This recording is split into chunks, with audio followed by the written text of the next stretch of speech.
Don't forget to support this channel by liking, commenting, and subscribing, and turn on that notification bell so you don't miss the next story. She just wanted to do the right thing and return a wallet to a fancy restaurant. Instead, her husband pretended not to know her because of her shabby clothes. "Get out of here, don't embarrass me," he hissed. When she was detained by the manager for being unable to pay, an old janitor suddenly tossed down a limitless black card.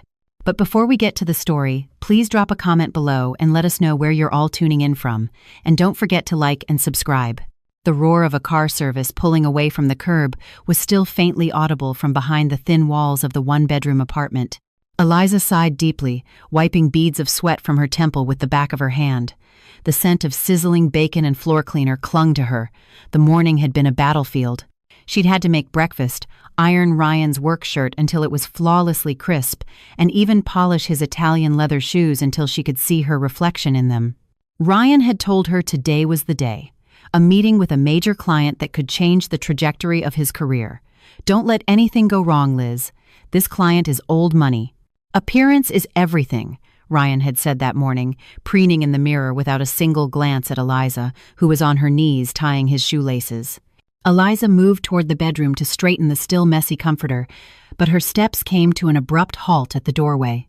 Her eyes were fixed on a rectangular, dark brown object lying forlornly on the nightstand, right next to Ryan's expensive bottle of cologne. Eliza's heart sank. It was Ryan's wallet. With a trembling hand, she picked up the thick, heavy leather wallet. She knew exactly what was inside, not just cash, but the corporate credit card and IDs that were absolutely crucial for today. Ryan had excitedly told her he was treating his client at Le Ciel, the most luxurious French restaurant in the heart of downtown. How could Ryan possibly pay the bill if his wallet was still here? "Oh God, Ryan," Eliza whispered in a panic. She immediately grabbed her phone, its screen spiderwebbed with cracks. Her fingers flew across the keyboard, typing a message in the green app. "Ryan, you left your wallet on the nightstand. I'll bring it to you now." Eliza waited. 1 minute, 2 minutes. The status under her message only showed delivered. Maybe Ryan was driving, or maybe he'd turned off his data to focus. She tried calling, but it went straight to voicemail. Panic began to creep into her mind. The image of Ryan being humiliated in front of an important client made her stomach churn. Her husband had an ego the size of a skyscraper. If he was caught without his wallet when the check came, Ryan would be absolutely furious. It wasn't just embarrassment. His career could be over. Eliza glanced at the wall clock. 10:01 a.m. The meeting was scheduled for 11 a.m. There was still time if she left right now. Without a second thought, Eliza ran to the clothes hook behind the door. She snatched an oversized denim jacket, a hand-me-down from her late father. Its color had faded to a dull blue, with frayed threads at the cuffs. She threw it on over the old, worn-out t-shirt and sweatpants she was wearing, which had a small tear near the armpit. No time to change clothes, let alone put on makeup. "The important thing is getting this wallet to him," she muttered, psyching herself up. She grabbed her keys and rushed outside. The sun beat down, seeming to mock her race against time. Eliza didn't have a car. Their only one was with Ryan, a lease he'd gotten after his first promotion. She had to half-walk, half-run to the bus stop 3 blocks away. The cheap rubber flip-flops she wore slapped against the hot asphalt with every step. "Le Ciel, downtown, please," she panted to the Uber driver she'd been forced to call when the bus was late, her breath ragged. "And please hurry." Throughout the ride, Eliza clutched her small crossbody bag tightly, guarding Ryan's wallet as if it were her own life. The city wind whipped through the open window, smacking her makeup-free face and tangling the hair she'd hastily tied back with a rubber band. Dust and exhaust fumes settled on her oily skin. She knew she looked a mess, but her love for Ryan overshadowed her self-consciousness. She was willing to look like a bum as long as her husband could continue to look like a king in front of his client. 40 minutes later, the Uber pulled up in front of the magnificent lobby of Le Ciel. The building was intimidating, with white marble pillars and enormous gleaming glass doors. A line of luxury cars was parked neatly out front. Eliza got out and paid the driver with the last few dollars from her app. As she turned to face the building, her courage faltered. She saw her reflection in the glass lobby doors, a disheveled woman in a worn-out jacket and flip-flops, standing among people in tailored suits and silk dresses. "Deliveries are in the back, ma'am," a security guard in a crisp safari-style uniform said, suddenly blocking her path.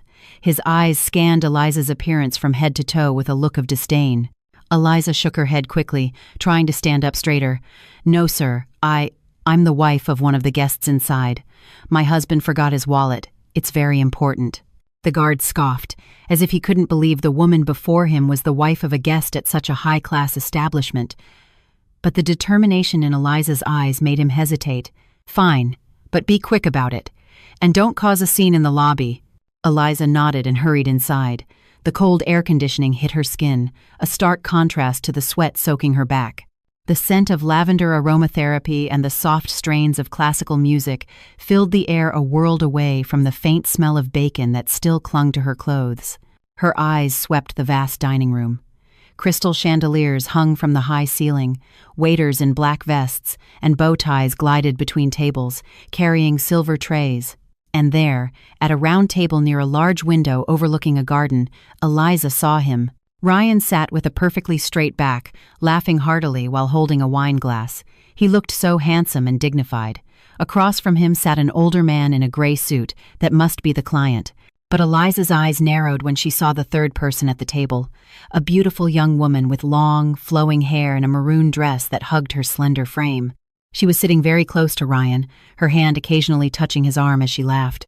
Eliza's chest tightened.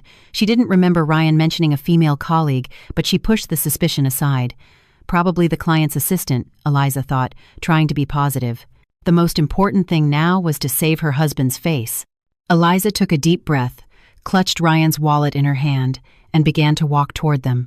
The slap-slap of her flip-flops echoed strangely in the elegant silence of the room, causing several diners to turn and frown. She was only 15 feet away. Eliza saw Ryan turn his head in her direction. The smile on her husband's face vanished instantly, replaced by an expression Eliza had never seen before, a mixture of sheer shock and pure, unadulterated disgust. Ryan's face went pale, his eyes wide, silently screaming for her to stop. But it was too late. Eliza had already raised her hand and called out softly with an innocent, relieved smile. "Ryan." Her voice wasn't loud, but it was enough to silence the table. Ryan's client turned, the beautiful woman beside him turned, and Ryan, the husband she was trying so desperately to save, stared at her as if she were a piece of filth he'd just stepped in. A chilling silence fell over the round table, far colder than the air conditioning. Eliza's hand, holding the thick leather wallet, hung, frozen in the air. Her relieved smile slowly faded, replaced by a confusion that crept up her throat. She expected Ryan to stand up, to hug her, or at least to thank her for saving him from the ultimate social embarrassment. But Ryan didn't move. He sat there, frozen, his face flushed a deep red. His jaw was clenched so tightly that the veins in his neck bulged. His gaze wasn't that of a loving husband, but of a master who had just found a sewer rat in his pristine living room. "Mr. Prescott." The older man, the important client, broke the silence. He set down his cloth napkin and looked at Eliza with a furrowed brow, then back at Ryan. He wrinkled his nose slightly, as if bothered by an unpleasant odor that had suddenly invaded the aroma of steak and expensive wine. "Do you know this woman?" Eliza's heart pounded. She opened her mouth to answer, "I'm his wife, sir," but Ryan was faster, much faster, and much, much crueler. "No," Ryan blurted out, his voice a little high-pitched with panic. He let out a strained, artificial laugh that sounded pathetic. "I'm so sorry, Mr. Sterling. My apologies. I have no idea who she is. It seems the restaurant's security has gotten lax, letting people like this into the VIP area." Eliza's world collapsed. Her legs felt weak, as if the marble floor beneath her had turned to quicksand. "Ryan," she whispered, her voice choked.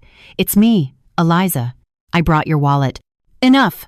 Ryan shot up from his chair so abruptly that it screeched against the floor. He glared at Eliza, his eyes blazing with a threat that made her shrink back. "Hey, lady, if you're looking for a handout, this isn't the place." He turned back to his client. "I've told security a dozen times to get rid of the panhandlers who harass the guests." Tears welled up in Eliza's eyes, unstoppable. Panhandler, her own husband, the man whose breakfast she prepared every morning, whose hand she kissed before he left for work, had just called her a panhandler in front of a stranger. The beautiful woman next to Ryan covered her nose with an elegant silk handkerchief. Her sharp eyes scanned Eliza's appearance from the frayed denim jacket and the t-shirt peeking out from underneath to the dirty rubber flip-flops. A corner of her lip curled in disgust. "Oh my God, Ryan, she smells awful," the woman complained, waving her hand in front of her face. "Like onions and stale sweat. It's making me sick. Get rid of her, please. I'm losing my appetite." Those words felt like a hot slap across Eliza's face. She knew she hadn't showered. She knew she smelled like the kitchen. But she was like this for Ryan. For the husband who was now looking at her as if she were rotting garbage. "Ryan, how could you?" Eliza tried to take a step forward, holding out the wallet as proof. "I'm not a beggar. This is your wallet. You left it on the nightstand." Ryan snatched the wallet from her hand with a lightning-fast movement, like a pickpocket terrified of being caught. He swiftly hid it in the inner pocket of his suit jacket before Mr. Sterling could get a clear look. "Oh, so you're the one who found my wallet that I dropped in the parking lot?" Ryan twisted the facts seamlessly, his face becoming a mask of dignified authority. "Thank you for returning it, but the way you barged in here is completely inappropriate. You're making my guests uncomfortable." Eliza stood there, dumbfounded. Her tongue felt thick and useless. How could a person be so cruel, and how could that person be the man she called her husband? Mr. Sterling looked skeptical. He glanced from the silently weeping Eliza to Ryan. "Prescott, she seems to know you. Are you sure she just found a wallet?" A cold sweat broke out on Ryan's forehead. He knew he had to get Eliza out of there before his entire charade fell apart. He quickly circled the table and grabbed Eliza's upper arm, his grip so tight his nails dug into her flesh through the thin jacket. "Come with me," Ryan hissed directly into her ear, his voice low and venomous. "Don't you dare say another word, or I swear I will divorce you today." That threat silenced Eliza completely. The word divorce was a nightmare she always tried to avoid, a doctrine drilled into her by her late mother, who always told her to preserve her marriage no matter what. Ryan dragged Eliza away from the VIP table, half pushing her towards a quieter corner of the restaurant, near the hallway leading to the kitchen. Several waiters looked at them with curiosity, but Ryan put on a stern face, as if he were reprimanding an incompetent subordinate. When they reached an empty table hidden behind a large pillar, Ryan violently threw Eliza's arm away from him. She stumbled and fell backward into a chair. "Listen to me, Eliza," Ryan said, jabbing a finger at her face, his hand trembling with rage. His voice was a sharp whisper. "You have just embarrassed me beyond belief. Look at you. You look like a bum." "What do you think, mister?" Sterling would say if he knew my wife looked like a cleaning lady. "Huh?" "I was in a hurry, Ryan. I was scared you wouldn't be able to pay." Eliza sobbed, her head bowed, tears dripping onto her lap. "Excuses," Ryan snapped. He glanced over at the VIP table in the distance. His client and the woman were chatting, waiting for him to return. Ryan realized he couldn't just throw Eliza out. It would cause another scene. He needed a way to silence her temporarily until he could slip away. A devious idea sparked in his mind. His tense face slowly relaxed, replaced by the manipulative mask he so often wore. Okay, I'm sorry I got emotional," Ryan said, his tone softening, though his eyes remained cold as ice. "You must be hungry after all that running around, right?" Eliza looked up, a flicker of hope in her heart that maybe there was still some kindness left in her husband. Ryan flagged down a passing waiter. "Excuse me, please get this woman the full tasting menu. Appetizer, main course, and the most expensive dessert. Let her eat in peace here." The waiter nodded obediently and took out his notepad. Eliza looked at Ryan, confused. "Ryan, I don't need to eat. I'll just go home." "Don't argue," Ryan's eyes flashed with anger again, but he quickly forced a smile as the waiter looked over. "Eat, Liz.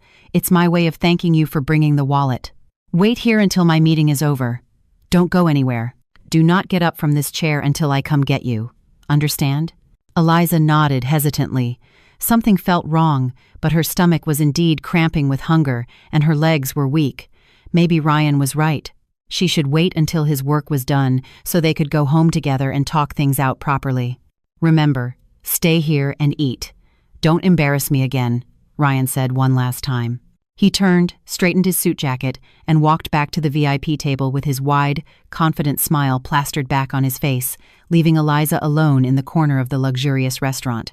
Eliza had no idea that Ryan's smile was a final goodbye, one that would completely shatter her life in just a few short hours. The dishes arrived one by one, delivered by two waiters with blank, expressionless faces. Large plates with small, artistically arranged portions of food now crowded Eliza's table. There was a steak, still red in the center, a thick orange-colored soup with croutons floating on top, and a dessert that emitted a cloud of cold smoke. Eliza swallowed hard, not out of appetite, but out of nervousness. She had no idea how to eat any of this. At home, she ate with a simple fork and spoon. Here, next to her plate, were 3 different forks and 2 knives, all gleaming under the crystal lights. She glanced around. People were dining elegantly, their silverware clinking softly, their conversations in low murmurs. Meanwhile, she sat hunched over in her faded denim jacket, her hair limp, her face shiny with oil. Eliza felt like a wart on a princess's face, small, disgusting, and desperate to be removed. Her gaze stole across the room to the VIP table. Ryan was laughing loudly at something Mr. Sterling had said. The beautiful woman in the maroon dress, his colleague, was now leaning even closer to Ryan, whispering something that made her husband smile smugly. A sharp pain, like a shard of glass, pierced Eliza's heart. Bzz. Eliza's cracked phone vibrated on the table, a new message from Ryan. She quickly opened it, her heart racing, hoping he was telling her to come over and be introduced as his wife. But that hope was shattered when she read the words on the screen. Ryan, stop staring at our table. It's creepy. Mr. Sterling is asking why that homeless woman keeps staring at me. Just eat your food. Keep your head down. Tears welled in Eliza's eyes again. She immediately bowed her head, obeying her husband's command like a bull with a ring through its nose. She was terrified of making him angrier, terrified of the divorce. Eliza, okay, Ryan, I'm sorry, I'm eating now. Eliza, you'll pay for this at the register, right? I don't have any money. Ryan, read. Ryan, yeah. After you eat, leave through the side door by the kitchen. Don't go through the main lobby. You'll cause a scene. I'll be home late tonight. Don't wait up for me. Eliza let out a sigh of relief. At least Ryan was still taking responsibility. With a trembling hand, she picked up the largest fork and clumsily speared a piece of steak. It tasted like ash in her mouth, the flavor completely overwhelmed by the bitterness in her heart. The steak, which she knew cost a fortune, felt like rubber, difficult to swallow past the lump in her throat. She ate quickly, wanting to escape this hell disguised as paradise as soon as possible. Every bite was torture. She imagined how embarrassed Ryan must be to have a wife like her, so much so that he had to hide her in a corner and call her a beggar. Be patient, Eliza. This is for Ryan's career. If Ryan is successful, we'll both benefit, she whispered to herself, repeating the mantra of patience her late mother had always taught her. 15 minutes later, Eliza's plates were empty, leaving only messy smears of sauce. She wiped her mouth with a napkin and dared to look up one last time to see her husband before leaving through the side door as instructed. Thump. Eliza's heart stopped for a second. The VIP table was empty. The chairs where Ryan, Mr. Sterling, and the woman in red had been sitting were vacant. Their dirty plates were still on the table, glasses of wine half full, but the people were gone. Panic seized her. She stood up, her eyes darting around the restaurant. Maybe they went to the restroom, or maybe they were paying at the front register. Eliza waited anxiously. 1 minute, 5 minutes, 10 minutes. There was no sign of Ryan's return. A terrible feeling began to crawl up from her stomach to her chest, a powerful, dark premonition. She grabbed her phone again. Her fingers shook violently as she dialed Ryan's number. The number you have dialed is not in service or is outside the coverage area. Eliza tried sending a text. Eliza, Ryan, where are you? Your table is empty. The message only showed one gray checkmark. Ryan's profile picture, which had been a handsome shot of him in front of his company car, had suddenly turned into a blank gray silhouette. The online status beneath his name was gone. Eliza's blood ran cold. He had blocked her. Excuse me, ma'am. A deep voice startled Eliza. She turned to find a male waiter standing beside her table with a stiff expression. In his hand was a small, leather-bound bill folder. Yes? Eliza's voice was hoarse. This table is finished. We need to clear it, the waiter said coldly. Oh yes, my husband. The gentleman at the VIP table over there, he already paid, right? Eliza asked, her voice filled with desperate hope. He said he would pay at the front. The waiter's eyebrows shot up, his expression turned strange. You mean Mr. Prescott? With Mr. Sterling's party? Yes, that's right. Mr. Prescott and his party left through the VIP exit about 15 minutes ago, ma'am, the waiter replied, his tone blunt and without a trace of sympathy. He specifically stated that the bill for this table is separate and is not his responsibility. Eliza's world spun. The marble floor she stood on seemed to crumble away beneath her feet. Separate, not his responsibility. But, Eliza stammered, her face ashen. He's my husband. He ordered all of this for me.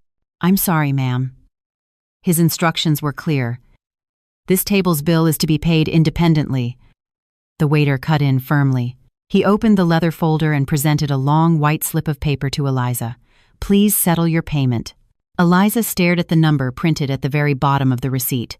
Her eyes widened, and the breath caught in her throat. The row of zeros seemed to mock her poverty. Total bill, $385.50, including tax and service charge. Eliza fumbled in her jacket pocket. Empty. Ryan had taken the wallet. In the pocket of her sweatpants, she had only a few crumpled dollar bills and a house key. Sir, I don't have any money, Eliza whispered, tears finally spilling over. The waiter let out a harsh sigh, as if he'd been expecting this. He raised his hand, signaling someone across the room.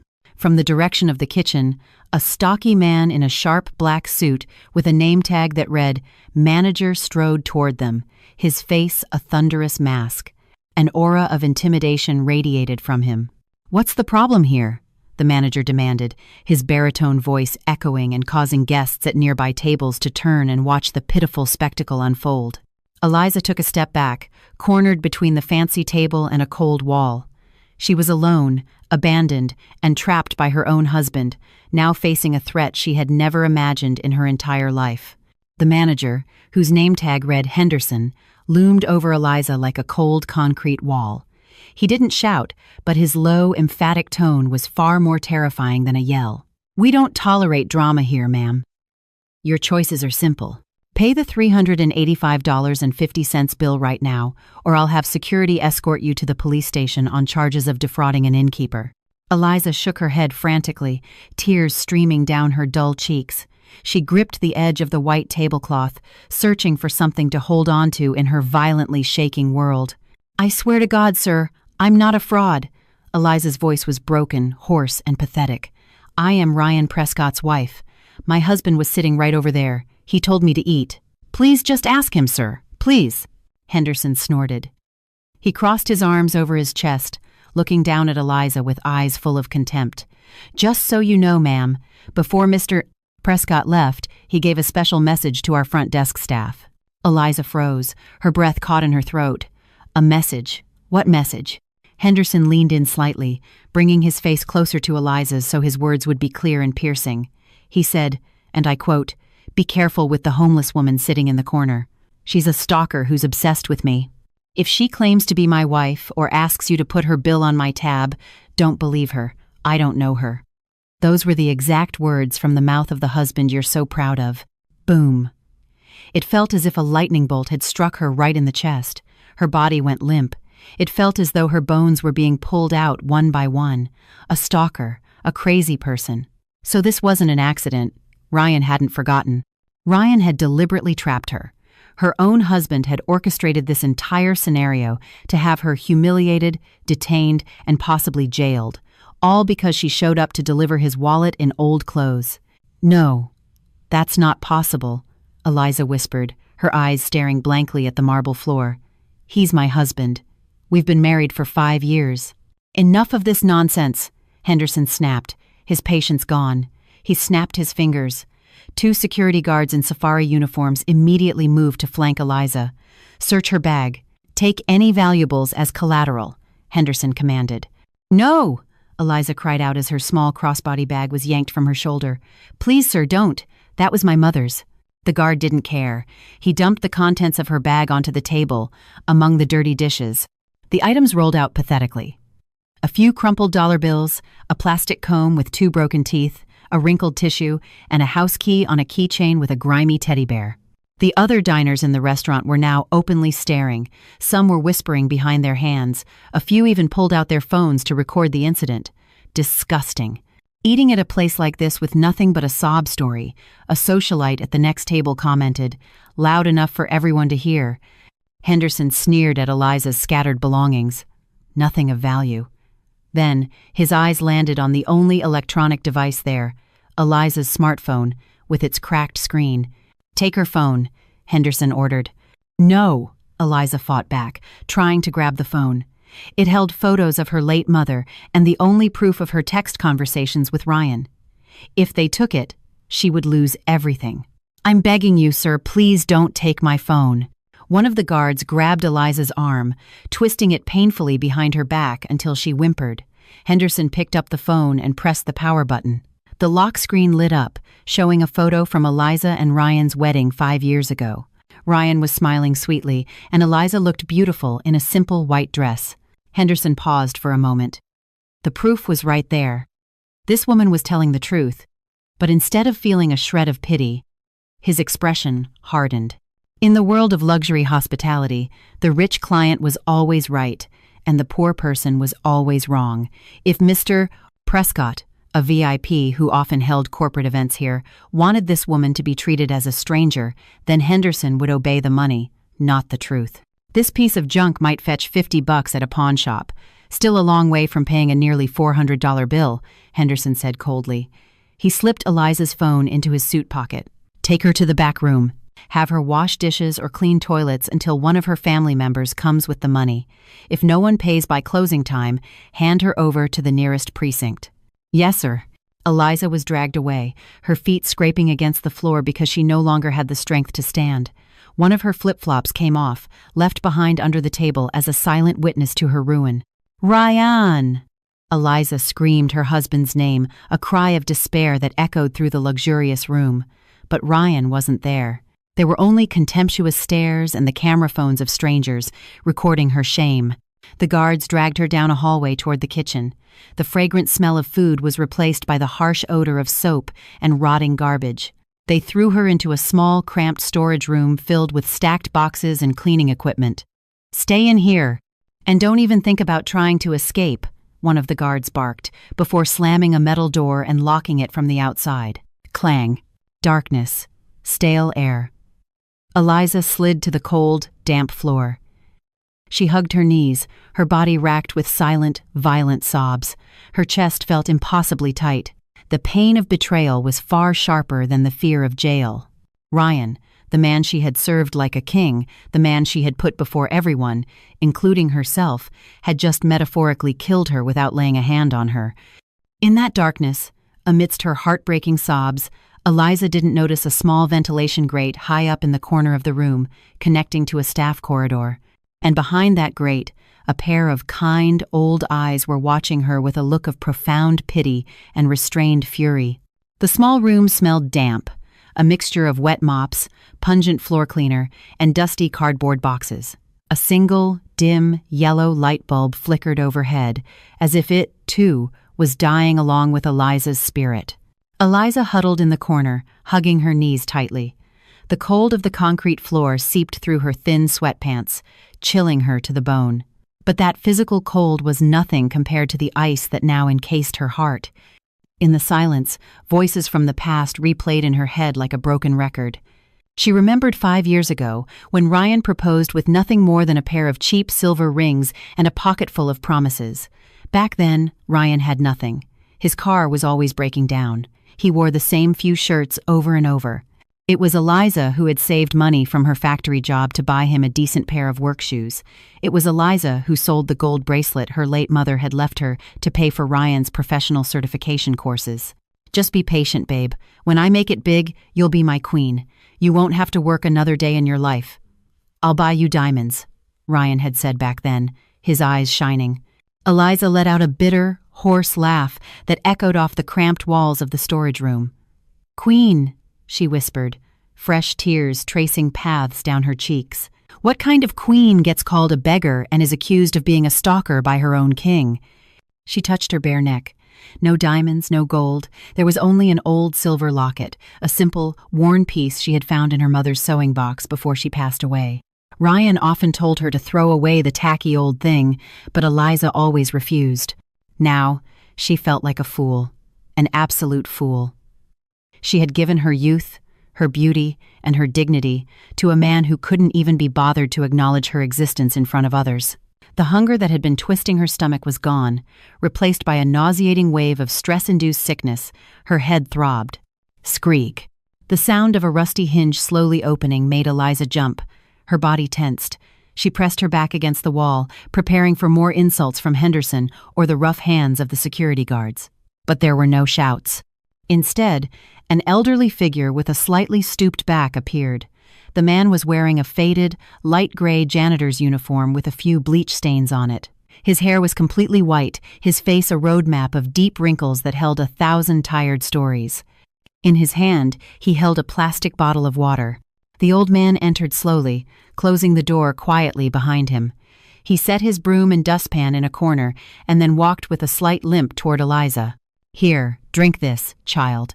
The old man's voice was gravelly but gentle, a stark contrast to the cruelty of everyone else in this lavish restaurant. Eliza looked at him uncertainly. The old man's eyes were calm, reminding her of her late father's gaze. I don't have any money to pay for water, sir," Eliza whispered. The old man offered a small, sincere smile. "It's free. I got it from the employee dispenser. Drink up. You're as pale as a ghost."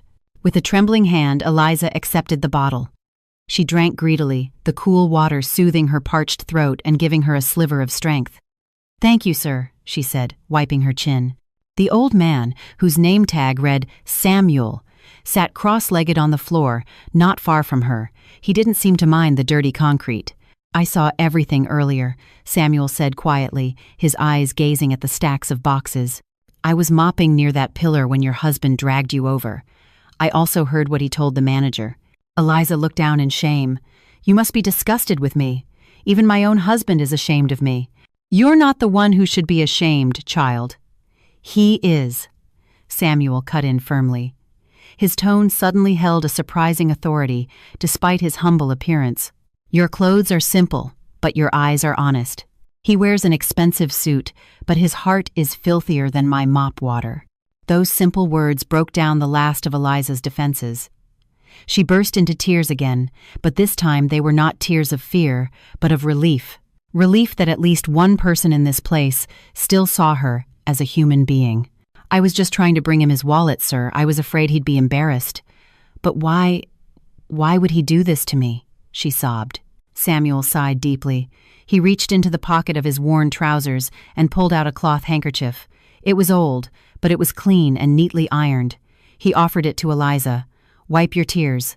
A good woman's tears are too precious to be wasted on a man who has forgotten where he came from," Samuel said.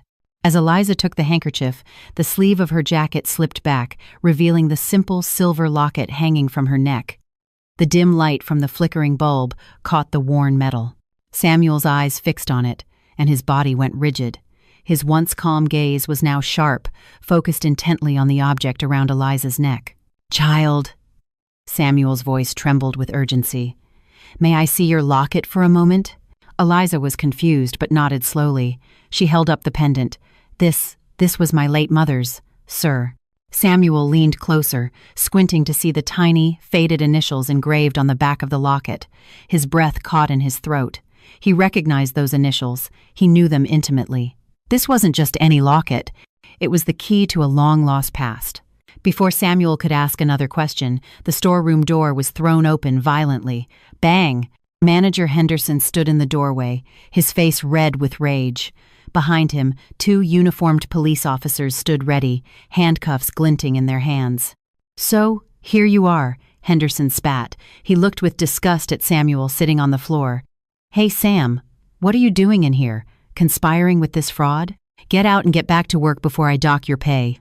Henderson then turned his attention back to Eliza with a sadistic, triumphant smirk. "Time's up, ma'am. No family came, no money arrived. Now you can explain yourself down at the station." He gestured to the police. "Officers, take her into custody. She's being charged with theft of services and defrauding an innkeeper." One of the officers stepped forward, pulling out the cold steel handcuffs. "Stand up, miss. You need to come with us." Eliza let out a choked cry, backing away until her back hit the wall. "It's over. My life is over. I'm going to be a criminal." But before the officer's hand could touch Eliza's arm, a wrinkled but firm hand shot out and slapped it away. Samuel was on his feet. He was no longer stooped. He stood tall between Eliza and the police, spreading his arms protectively. His old face now radiated an aura that could make anyone's courage falter. "No one touches her," Samuel said, his low voice booming with an undeniable threat. Henderson laughed mockingly. "Have you lost your mind, Sam? Get out of the way. You want to get arrested too?" Samuel reached into the back pocket of his grimy trousers. With a calm but deadly motion, he pulled out a wallet made of genuine alligator skin, something so expensive it was completely at odds with his janitor's uniform. From it, he drew a solid black card with a metallic sheen. The American Express Centurion card, the legendary black card held by only a handful of the world's wealthiest individuals. He threw the card, and it hit Henderson square in the chest. "Swipe it," Samuel commanded coldly. "Pay her bill. Buy the whole damn restaurant if you have to. And then fire yourself, effective immediately." The solid black card fluttered through the air, seeming to turn in slow motion before it bounced off Manager Henderson's chest. Reflexively, Henderson caught it before it hit the dirty floor. Silence. The only sound in the stuffy room was Eliza's own ragged breathing. The two police officers, who had been ready to slap on the cuffs, now just looked at each other, utterly bewildered by the sudden turn of events. Henderson stared at the card in his hand. At first, he was about to laugh, to mock the old janitor for having stolen a toy card or an expired card from a guest. But the laugh died in his throat as his fingers registered the cool, heavy texture of the object. It wasn't plastic, it was titanium. His eyes widened as he read the name embossed in silver lettering, Samuel H. Davenport. Henderson's face, which had been red with anger, turned a ghastly, sheet white. His knees knocked together so violently they made an audible sound. Samuel H. Davenport. The name was a legend. The owner of the Davenport conglomerate, a massive corporation that owned dozens of hotels, properties, and, of course, the Le Ciel restaurant chain where they were currently standing. "No, it can't be," Henderson stammered, his voice squeaking like a trapped mouse. His eyes darted frantically between the card in his hand and the old man in the dirty janitor's uniform before him. "Sir, Mr. Davenport?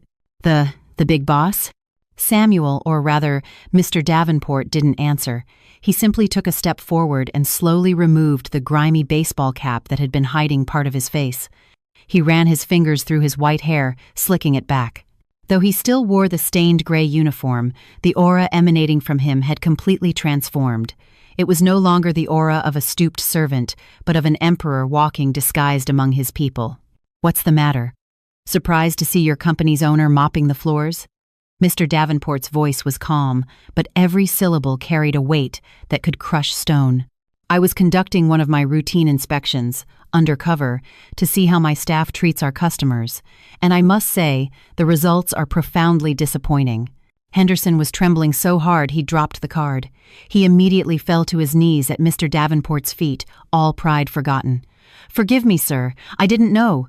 I swear, I had no idea it was you, sir. If you had known it was me, you would have been licking my shoes. But because you thought she," he gestured to Eliza, "was a powerless, simple woman, you trampled all over her dignity. Mr. Davenport cut in coldly, kicking Henderson's grasping hand away. He turned to the two baffled police officers. "Officers, you may leave. There's been no crime committed here. I will be paying this young lady's bill tenfold.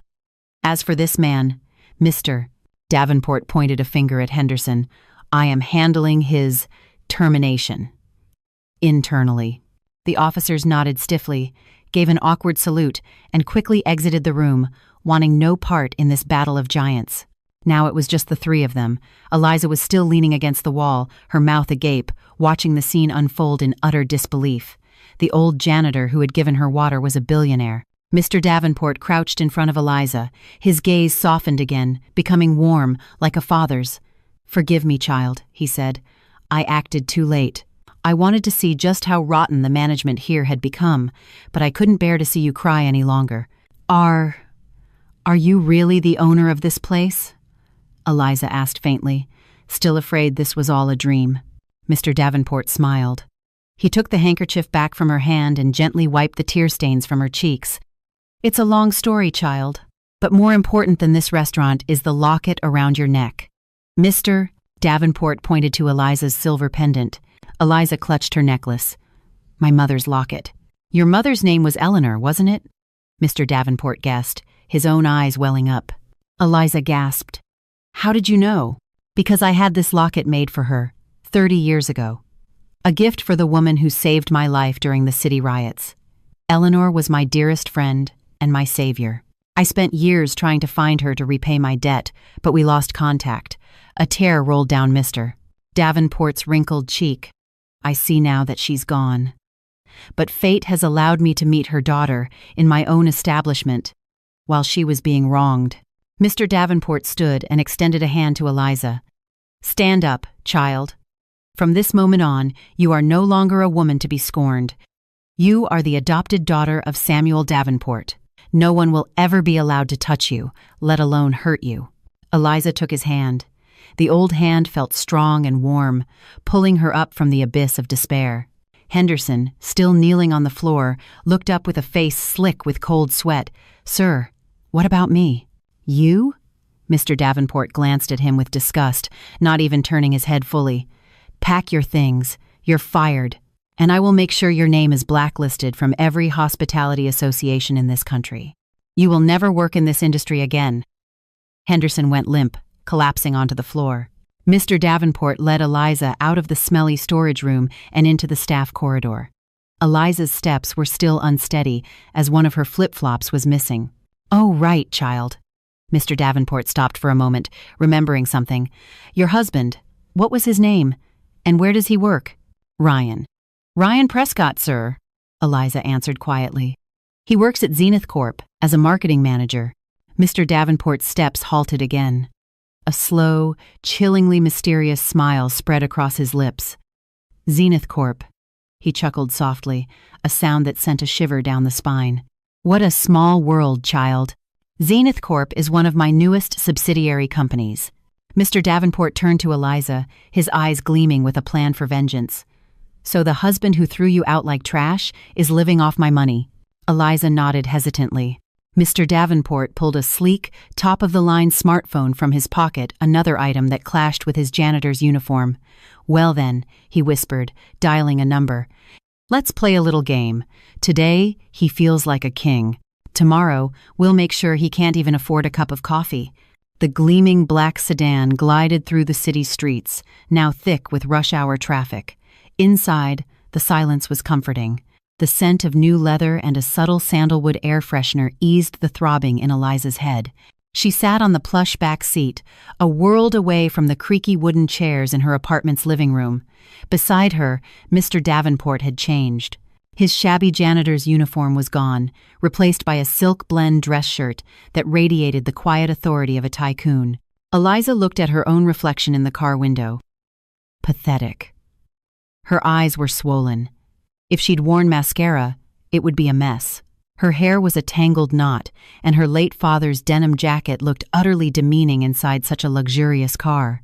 Need another tissue, child? Mr. Davenport asked gently. Eliza shook her head slowly. I think I'm all out of tears, sir. Good, Mr. Davenport replied firmly. He looked straight ahead at his private driver, who navigated the traffic with smooth precision. Because from now on, you don't need tears. You need a strategy. Eliza looked down, fiddling with the hem of her jacket. I still can't believe it, sir. Ryan, he's my husband. We started with nothing. I was with him when we had to split a single pack of ramen for dinner. Why would he throw me away like trash, just because I looked bad in front of his client? Because he forgot who built his foundation, Mr. Davenport answered, his voice growing heavy. Men like Ryan are like a tree that forgets its roots. But it's worse than that. He didn't just forget his roots. He tried to burn them to make himself look cleaner. He doesn't realize that without those roots, he'll rot from the inside out. Mr. Davenport handed Eliza her phone, which he'd retrieved from Henderson. Check your phone. Turn on your data. I'm sure he's sent you some more garbage by now. Eliza hesitated for a second, then did as he said. As soon as the cellular data connected, her phone buzzed nonstop. A stream of notifications from one contact, Ryan. Eliza opened the messages, her heart pounding. There were 5 new ones. 2:30 p.m. Where are you? Don't tell me you're still at the restaurant making a scene. 2:45 p.m. I'm back at the office. Don't you dare try to call me here or cause any more drama. 3:10 p.m. I'm not coming home tonight.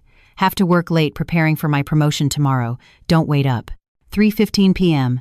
And one more thing. Get rid of that trashy old jacket of your dad's. I'm sick of looking at it. That last message made Eliza's blood boil.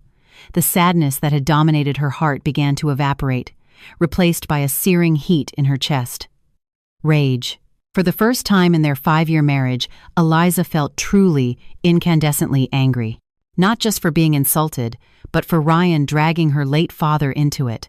That jacket was the only hug she had left from him, and Ryan had told her to throw it away. Eliza gripped her phone so tightly her knuckles turned white. Her breathing was ragged. He said he's working late, she hissed, her voice trembling with fury.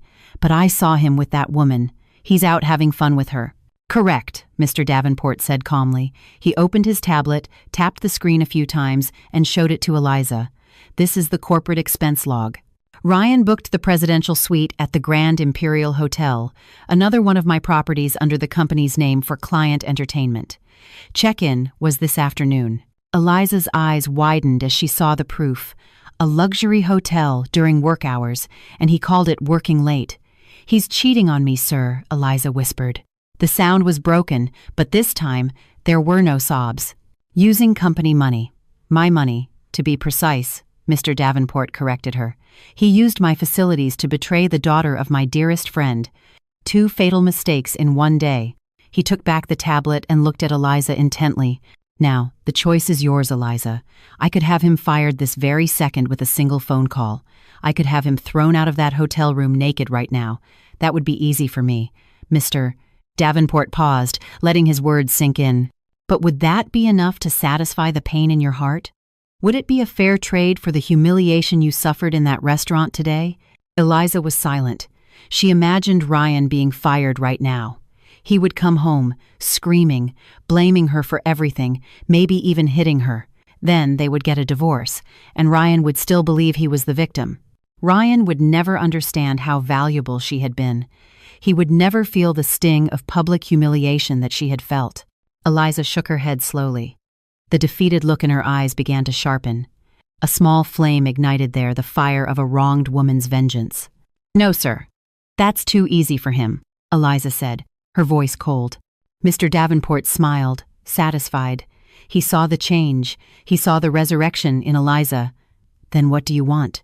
I want him to feel what I felt, Eliza said, each word laced with purpose. I want him to be so ashamed he feels it in his bones. I want him to see me the bum of a wife he threw away, standing in a place he could never hope to reach. And then I will be the one to throw him away. Brilliant, Mr. Davenport praised. The car turned into the gates of a magnificent mansion in an exclusive neighborhood, Mr. Davenport's home. Tomorrow night, Zenith Corp is hosting its annual gala dinner. It's where they'll announce Ryan's promotion to regional director. He has invited all the top executives, and of course, he will bring that woman as his date, not you. Eliza gave a bitter smile. He'll probably tell everyone I'm sick, or too unsophisticated to attend. Precisely. But tomorrow, we're changing the script, Mr. Davenport said, his old face serious.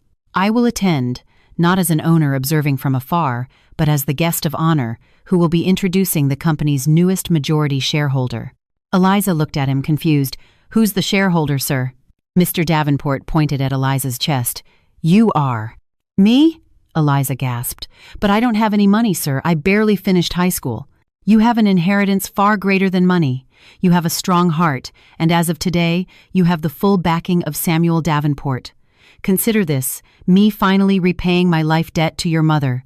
I will gift a portion of my shares to you on paper, for now to give you the legal authority to destroy him in front of an official audience. The car stopped in front of the grand entrance of the house. The door was opened by a uniformed butler.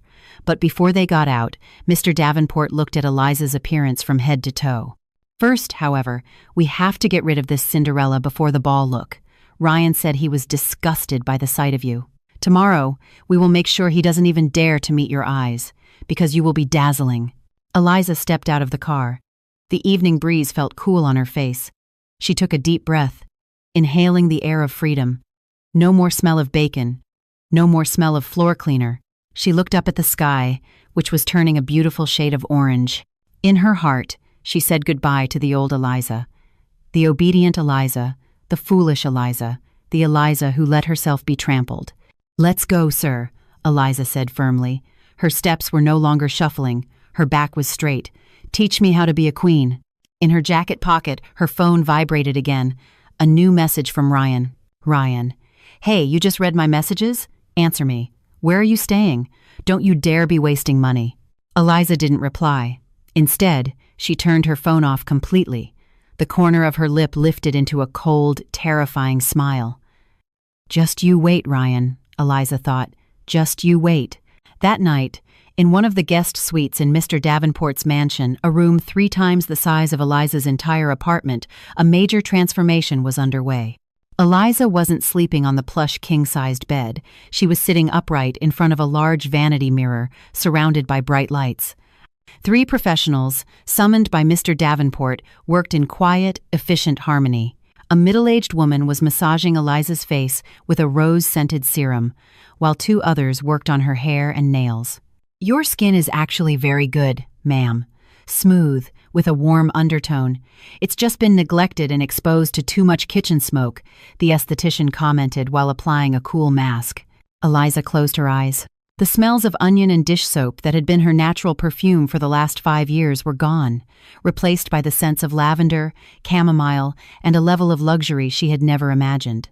Her body, usually aching from ironing and mopping, felt light and relaxed after hours of spa treatments. But the physical changes were only on the surface. Inside, Eliza was rebuilding the shattered pieces of her self-worth. Every time she remembered Ryan's disgusted look at the restaurant, every time the words bum and panhandler echoed in her mind, her resolve hardened into steel. Ping. Eliza's phone, lying on the vanity, lit up with another message from Ryan. "Ryan, hey, are you deaf? Where are you? Are you coming home or not? If you're not home tomorrow morning to get my suit ready, you're going to regret it." Eliza picked up the phone. A year ago, a message like that would have made her tremble with fear and rush to apologize. But now, she just looked at the screen with a cold, mocking smile. Her fingers, now elegant with perfectly manicured nails, danced over the screen, typing a short, deceptive reply. "Eliza, I'm sorry, Ryan. I was afraid to come home because you were so angry. I'm staying with an old friend. Just focus on your work. I already pressed all your suits. They're in the closet. Sent." Eliza knew Ryan's character perfectly. He didn't care where she was, as long as his physical needs were met, clean clothes, ready, and her not bothering him. Sure enough, Ryan's reply came a second later. "Ryan, good. Glad you know your place. Don't come back until you're ready to stop being an embarrassment. I have a big event tomorrow night. I'll be home late. Don't call me." Eliza placed her phone face down. "Enjoy your last night of glory, Ryan," she whispered. The bedroom door opened. Mr. Davenport walked in, followed by an assistant carrying a garment bag. "Are you ready, child?" he asked. Eliza turned.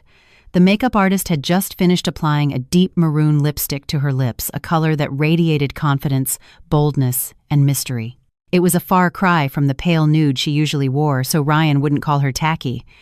"I'm ready, sir," she answered. The assistant unzipped the garment bag, revealing a breathtaking evening gown of sapphire blue satin. The cut was modest yet elegant, designed to showcase class, not to cheapen with exposure. A small diamond brooch was pinned at the neckline, sparkling sharply. But Mr. Davenport held up a hand. "Don't use the brooch," he commanded. He pulled a small velvet box from his pocket. "Use this instead." Eliza opened the box. Her mother's simple silver locket lay inside. But it was different. It had been professionally polished until it glowed, and its old chain had been replaced with a delicate but strong white gold one, a perfect fusion of a humble past and a luxurious present. Let Ryan see that the very thing he told you to throw away is now worn by a majority shareholder of his company, Mr. Davenport said. The next evening, the ballroom of the Grand Imperial Hotel was filled with corporate executives, business partners, and the city's socialites. A giant crystal chandelier illuminated the room, which was decorated with lavish bouquets of imported flowers. Ryan stood in the middle of a crowd, a glass of champagne in his hand, laughing boisterously. He wore his finest tuxedo, bought on a payment plan with his credit card. Clinging to his arm was the woman from the restaurant, Jessica, now in a slinky red dress. She was a director's secretary and Ryan's mistress. "You're amazing, Ryan. I heard Mr. Davenport himself signed off on your promotion to regional director," Jessica cooed. "Of course he did, babe." Ryan puffed out his chest. "Old man Davenport rarely shows up, but he knows who his valuable assets are. Without me, this quarter's sales would have been a disaster. This position is mine by right." Ryan scanned the room arrogantly. He felt like the king of the world. His frumpy, unsophisticated wife was probably curled up in their tiny apartment, eating instant noodles alone while he partied with the elite. This was how it should be. Diamonds belong with diamonds, not with pebbles from a riverbed. "Ladies and gentlemen, may I have your attention, please?"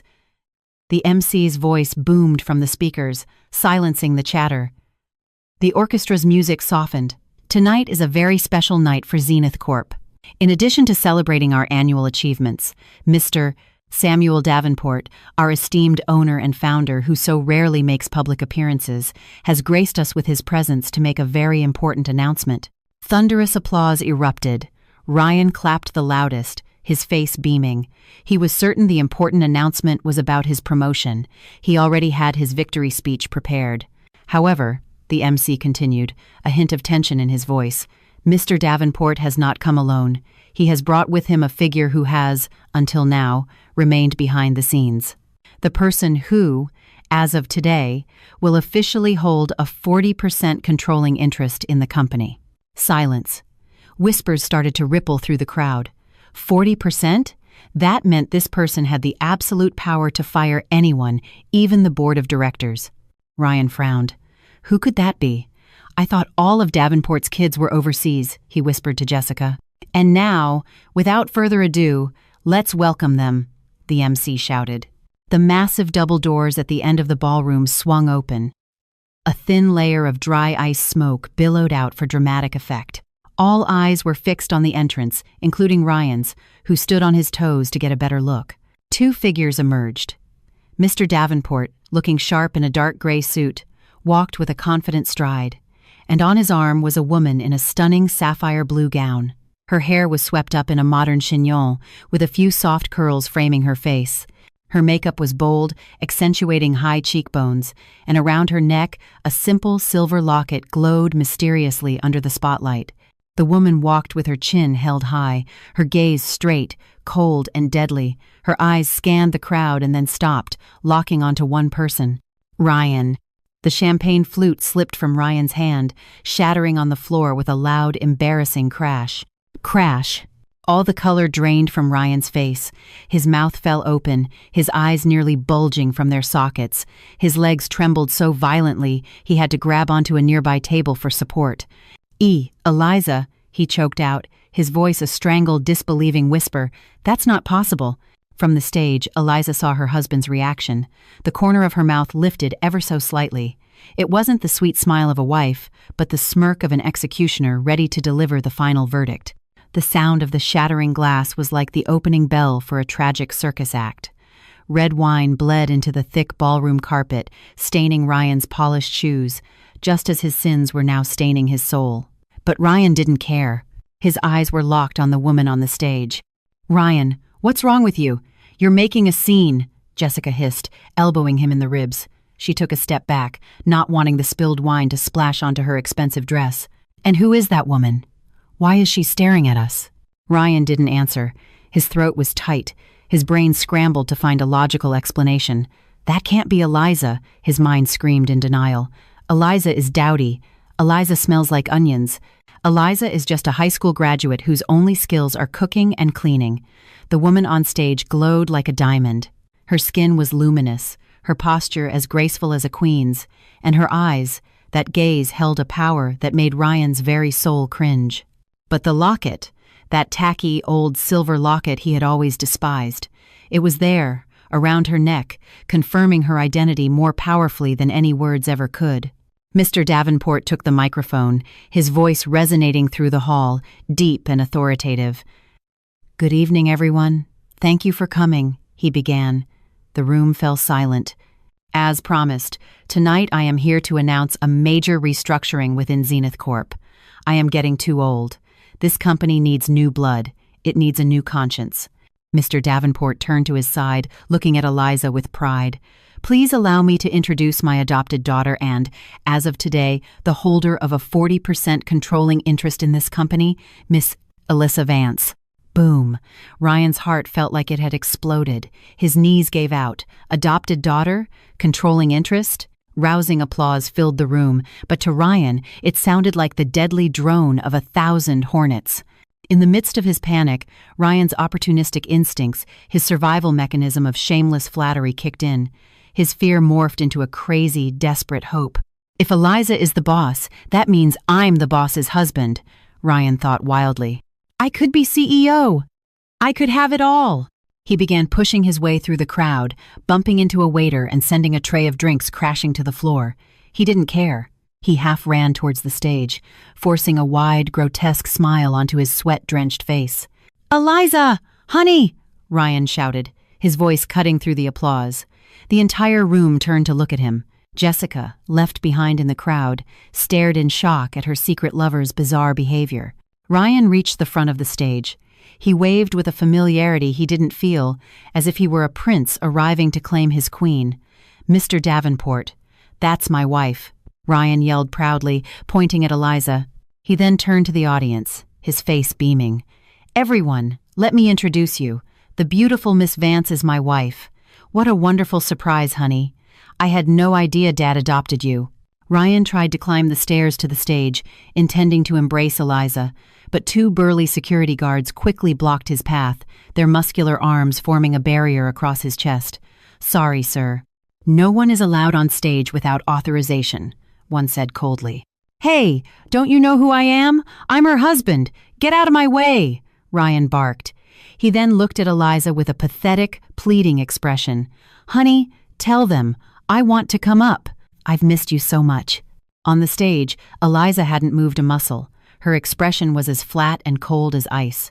She took the microphone from Mr. Davenport's hand and slowly walked to the edge of the stage, looking down on Ryan from above. Their positions were now perfectly, poetically reversed. "Husband?" Eliza's voice, clear and calm, carried through the speakers. "I'm sorry, sir. You must be mistaken." Ryan's smile froze. "What? What are you talking about? It's me, Ryan. Your husband, Ryan. Stop joking, Liz. People are watching." Eliza's lip curled into a smirk that made the hair on Ryan's arms stand up. "As I recall, my husband is a man who values his image above all else," she said, her voice soft but her tone sharp as a razor. "He told me he was disgusted to have a wife who looked like a bum. He said his wife was a panhandler who embarrassed him in front of clients. In fact, just yesterday afternoon at Le Ciel, my husband ran out the back door and left his wife to be detained by the manager because she couldn't pay for the lunch he'd forced on her." A wave of murmurs swept through the ballroom. The guests' gazes, once admiring of Ryan, now turned suspicious and disgusted. Ryan's face was chalk white, sweat pouring down his temples. "Eliza, don't talk about this here. We can talk at home," he pleaded, trying to signal her with his eyes to stop. But Eliza wasn't finished. "You say you're my husband," she leaned forward slightly. "Then you must know where I slept last night, right? You must know that I didn't eat all day yesterday because I was kicked out of your business lunch." Ryan was speechless. He glanced back at Jessica, who was now pointedly looking away, pretending to be fascinated by her drink, distancing herself from the sinking ship. Mr. Davenport stepped forward to stand beside Eliza. He stared down at Ryan with a look that suddenly reminded Ryan of the old janitor he had scorned the day before, Ryan Prescott. Mr. Davenport called out. "Yes, sir," Ryan stammered. "I hear you were expecting an announcement about your promotion to regional director," Mr. Davenport said casually. A tiny flicker of hope ignited in Ryan's chest. Maybe Mr. Davenport would still be professional about this. That's right, sir. I've worked very hard." "Worked hard?" Mr. Davenport interrupted with a small, mirthless laugh. He tapped a button on the tablet in his hand. The giant screen behind the stage lit up. It wasn't a sales chart that appeared, but CCTV footage. The footage showed the scene in the restaurant lobby yesterday, with Ryan shoving Eliza roughly. Then it switched to a clip of Ryan checking into the Grand Imperial Hotel that afternoon with Jessica. And finally, a screenshot of Ryan's text messages, with one vile line highlighted. "Get rid of that trashy old jacket of your dad's. I'm sick of looking at it." The entire room gasped. Cries of, "Oh my God," and "unbelievable" could be heard. "Is this your definition of working hard, Ryan?" Mr. Davenport's voice thundered with rage. "Using company hotel facilities to commit adultery during business hours? Falsifying client meeting reports when you were actually indulging yourself? And worst of all, abandoning the wife who has been your emotional backbone for years?" Ryan felt naked. All of his dirty secrets had been laid bare in front of hundreds of influential people. His legs buckled. He wanted to run, but his feet felt like they were encased in concrete. That's fake. It's edited," Ryan denied frantically, his voice a desperate shriek. "Eliza, how could you conspire with this old man to destroy me? You're a treacherous wife." Eliza looked down at her husband with an expression of pity, not because she felt sorry for him, but pity for how pathetic a man so desperate for respect could become. "Enough, Ryan," Eliza cut in, her voice firm. "From this moment on, do not ever speak my name with your filthy mouth again." She turned to Mr. Davenport. "Sir, as the controlling shareholder, do I have a say in HR decisions?" "Of course you do, Madam Chairwoman," Mr. Davenport replied respectfully. Eliza turned back to face Ryan, her voice ringing out for one final, devastating sentence. "Ryan Prescott," she declared, "on behalf of the shareholders, I am informing you that you are fired, with cause, from all subsidiaries of the Davenport conglomerate. Your company car, housing allowance, and corporate credit cards are revoked, effective immediately. Please exit the building now, before security has to drag you out like the trash you are." Ryan's world went black. The two security guards, the very same ones who had detained Eliza the day before, who had since apologized profusely and now stood firmly on her side, marched forward and seized Ryan's arms. "Let go of me! I'm a manager! I'm the boss's husband!" Ryan thrashed and screamed like a madman as he was dragged backward, away from the stage. He looked up and saw Eliza standing tall, radiant, and untouchable. Meanwhile, one of his own expensive shoes came off as he was being dragged, just like Eliza's flip-flop had been left behind at the restaurant yesterday. Karma had been paid in full, with interest, and it was agonizing. And amidst his pathetic screams, Ryan saw Jessica, his mistress, slipping out a side door, not even glancing back to help him. 3 months had passed since that earth-shattering night. The sound of the judge's gavel in the family court was like a second death sentence for Ryan. Bang. Their divorce was final. There were no assets to divide. Everything Ryan had flaunted turned out to be company property or bought on credit cards that were now in default. Ryan walked out of the courthouse, his shoulders slumped. He was thin and gaunt, his face covered in an unkempt beard. His expensive suits had long been sold at a pawn shop to pay for cheap meals. Today, he wore a faded flannel shirt and ill-fitting trousers that were loose around his waist. In the parking lot, no company car was waiting for him.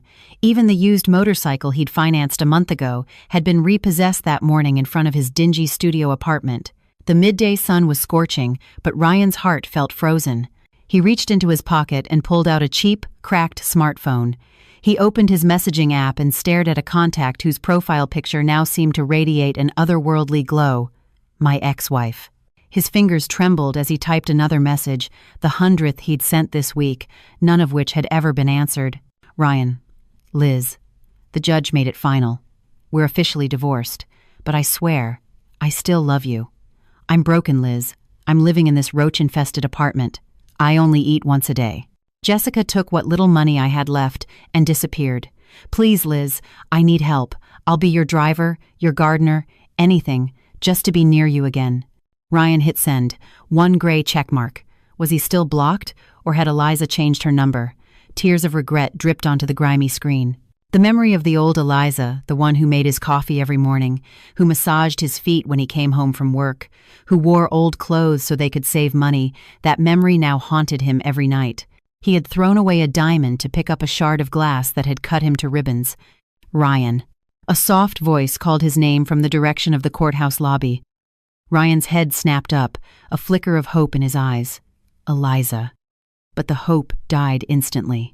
There, standing near a pillar, was Eliza, looking impossibly elegant in a tailored cream-colored blazer. She was not alone. 2 assistants followed behind her, carrying briefcases, and a gleaming black sedan, the kind of car Ryan had always dreamed of, was waiting at the curb, its engine running. Eliza looked different, completely different. It wasn't just the expensive clothes, it was her eyes. They no longer held any fear or doubt. They were the eyes of a woman who had reclaimed her soul. Ryan started to run towards her, but his path was blocked when Mr. Davenport got out of the car and opened the door for Eliza, like a father watching over his beloved daughter. "Eliza!" Ryan shouted hoarsely, pushing past the barricade of people. "Wait! Just talk to me for a second." One of Eliza's assistants quickly stepped in front of Ryan. "I'm sorry, sir. Miss Vance has a board meeting in 10 minutes. Eliza paused just before getting into the car. She turned and looked at the pathetic figure of the man who was once her husband. There was no anger on her face, no vengeance, just a flat, neutral expression, as if she were looking at a stranger she'd accidentally bumped into on the street. "My name is Eliza," she said quietly, her voice calm. "Liz, please, I'm so sorry. I was wrong. I promise I'll change," Ryan begged, nearly falling to his knees on the hot asphalt. "Let me come back. We can start over from scratch, please." Eliza offered a faint smile, a smile that signaled a permanent farewell. "You can't start from scratch with a glass that's been shattered into a million pieces." "Ryan," she answered wisely, "I gave you my everything when you had nothing, but you threw me away the moment you thought you had everything. Now, you get to live with the consequences of your choices." Eliza touched the silver locket at her neck, the silent witness to her life's journey. "And one more thing," she added, glancing at the phone in Ryan's hand. "Stop sending messages. That number no longer exists, just like my feelings for you. Goodbye, Ryan." Eliza got into the car. The door closed with a solid, final thud, separating 2 worlds that were now galaxies apart. The luxury car pulled away smoothly, leaving a cloud of dust to settle on Ryan's face. Inside the cool car, Eliza took a long, deep breath. The weight on her chest was finally, completely gone. "Feeling better, child?" Mr. Davenport asked, smiling warmly from beside her. "I am, sir." Eliza nodded, her resolve firm. "Thank you for teaching me that a woman's worth isn't determined by her husband, but by herself." Mr. Davenport patted her hand. "Your mother would be so proud of you. Eleanor didn't raise a weak woman." Eliza looked out the window. The city skyline was crystal clear against the bright blue sky. She saw her reflection in the glass. No longer Eliza the shabby wife, no longer Eliza the victim. She was Eliza Vance, an independent woman in complete control of her own destiny. Meanwhile, far behind them, Ryan collapsed onto the hot pavement of the sidewalk. Passers-by shot him looks of disgust, the exact same looks he had once given Eliza. Across the street, a giant news screen on a skyscraper was broadcasting a business report. Eliza's face was on it, featured as one of the year's most inspiring business leaders. Ryan broke down, sobbing uncontrollably, hugging his own knees, utterly alone in the crushing heart of the unforgiving city. He finally understood. The cruelest punishment for a betrayer isn't to be hated, it's to be forgotten, and to be forced to watch the person they discarded soar to heights they can never reach. Life goes on. Eliza moved forward, toward the sun, while Ryan was left behind, forever shackled by the shadows of his own past. The end.